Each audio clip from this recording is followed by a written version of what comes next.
केंद्रीय मंत्री नारायण राणे यांना भाजपकडून उमेदवारी जाहीर करण्यात आली आहे। रत्नागिरी सिंधुदुर्ग या लोकसभा मतदारसंघातून नारायण राणे महायुतीचे उमेदवार असतील हे घोषित झालं आणि या मतदारसंघात भाजपचे नारायण राणे विरुद्ध ठाकरे गटाचे विनायक राऊत यांच्यामध्ये थेट लढत होईल।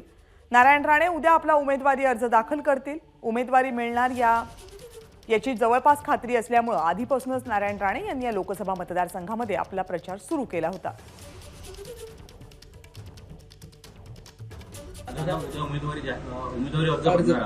उद्या सकाळी 11 वाजता कशा पद्धतीने माहोल असेल उद्या?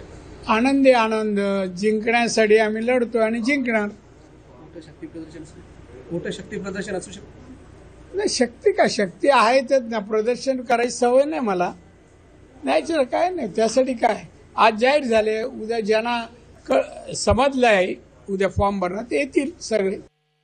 मी म्हटलं की मला देव पावला आणि त्या व्यतिरिक्त ह्यावर मला दुसरी प्रतिक्रिया द्यायचीच नाही। देव पावला म्हणजे पावलाच, 2.5 लाखाच्या मताधिक्यामध्ये कमी नाही, उलट आणखी 50,000 वाढतील हे नाव आल्यानंतर। एबीपी माझा, उघडा डोळे बघा नीट।